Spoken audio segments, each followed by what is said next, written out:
सोचिए, रात का सन्नाटा है। बस डिपो में दर्जनों बसें खड़ी है। ड्राइवर अपने अपने घरों में आराम कर रहे हैं और तभी एक शख्स चुपचाप बस डिपो में दाखिल होता है।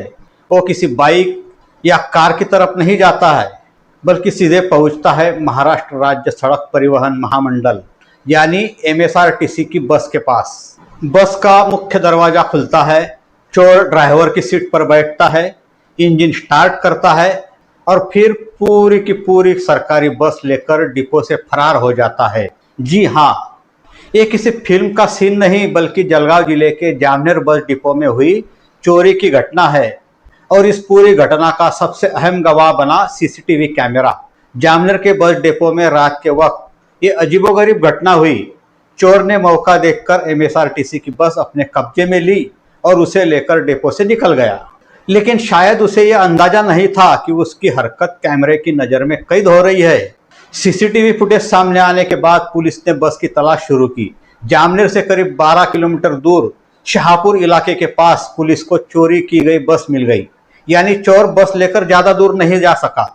लेकिन इस घटना ने एक बेहद गंभीर सवाल जरूर खड़ा कर दिया है। आखिर कोई व्यक्ति बस डिपो में घुसकर इतनी बड़ी बस चोरी करके कैसे ले गया? अब जरा सोचिए, एक छोटी कार चोरी करना और एक सरकारी यात्री बस चोरी करना, दोनों में जमीन आसमान का अंतर है। बस का आकार बड़ा है, उसे चलाने के लिए ड्राइविंग का अनुभव चाहिए और डिपो से बस बाहर निकालने के लिए रास्ते की जानकारी भी जरूरी है। फिर भी चोर बस लेकर निकल गया। इसलिए अब जांच सिर्फ ये पता लगाने तक सीमित नहीं होनी चाहिए कि बस किसने चुराई, बल्कि सवाल ये भी है, उसे बस डिपो के अंदर पहुंचने का मौका कैसे मिला, बस की चाबी उसके हाथ कैसे लगी और डिपो की सुरक्षा व्यवस्था उस वक्त क्या कर रही थी। दोस्तों, अब चोरी की इस घटना ने कुछ साल पुरानी एक दिलचस्प फिल्म की कहानी याद भी ताजा कर दी। वो फिल्म थी विधाता। इस फिल्म में दिलीप कुमार और शम्मी कपूर से जुड़ा एक यादगार प्रसंग दिखाया गया था। कहानी में एक नवजात बच्चे के इलाज के लिए शहर ले जाना बेहद जरूरी होता है, लेकिन हालात ऐसे बनते हैं कि समय पर पहुंचने के लिए कोई सामान्य साधन उपलब्ध नहीं होता। इसके बाद फिल्म में रेलवे इंजन चलाकर शहर की तरफ जाने का रोमांचक दृश्य सामने आता है। यानी पर्दे पर मजबूरी में रेलवे इंजन चलाने का दृश्य। और अब जामनेर में असल जिंदगी में डिपो से बस लेकर निकलने की घटना। फर्क सिर्फ इतना है कि फिल्म की कहानी पर्दे पर थी, जबकि जामनेर की घटना सीसीटीवी कैमरे में कैद हुई एक वास्तविक घटना है। यहाँ एक और दिलचस्प बात सामने आती है। महाराष्ट्र के अलग अलग बस डिपो में बस चोरी होने की घटनाएं पहले भी सामने आती रही है।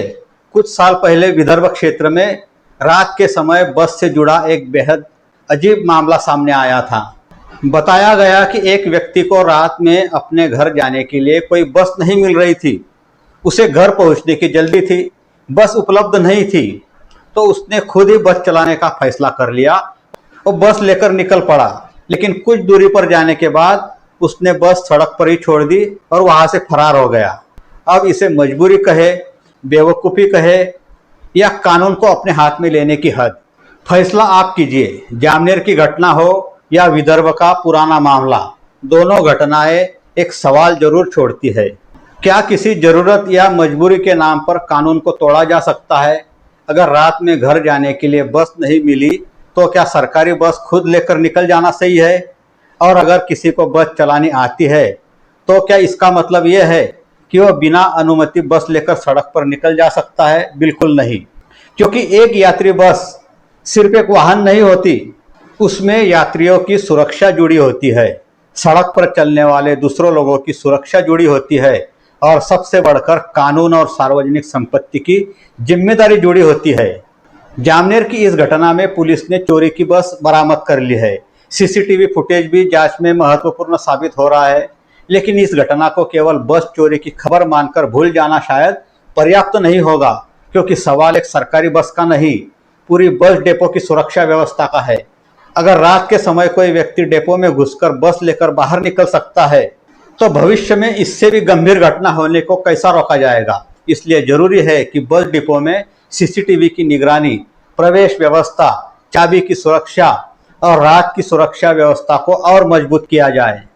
फिल्मों में ऐसी घटनाएं देखकर हमें रोमांच महसूस होता है, लेकिन जब वही चीज असल जिंदगी में होती है तो मामला रोमांच का नहीं, सुरक्षा और कानून का बन जाता है। लेकिन सवाल अब भी कायम है, अगर सीसीटीवी नहीं होता, अगर बस समय पर नहीं मिलती तो, अगर बस किसी हादसे का शिकार हो जाती तो, अगर उसे किसी आपराधिक गतिविधि में इस्तेमाल किया जाता तो, तब जिम्मेदारी किसकी होती। इसलिए जरूरी है कि ऐसी घटनाओं को सिर्फ एक सनसनीखेज खबर समझकर भूल न जाए, बल्कि इससे सबक लिया जाए।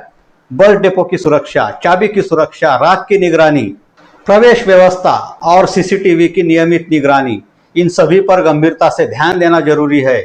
कल इससे भी बड़ी घटना हो सकती है और अपराध होने के बाद सीसीटीवी फुटेज देखकर आरोपी को ढूंढना जरूरी तो है ही, लेकिन इससे भी ज्यादा जरूरी है अपराध होने से पहले सुरक्षा व्यवस्था को मजबूत करना। मैं हूं आपका ललित खरे और आप देख रहे हैं क्राइम दुनिया। ऐसे ही चौंकाने वाली और सवाल खड़े करने वाली खबरों के लिए जुड़े रहिए, क्योंकि खबर सिर्फ खबर नहीं होती, कभी कभी वो पूरे सिस्टम को आईना दिखाती है। जय हिंद।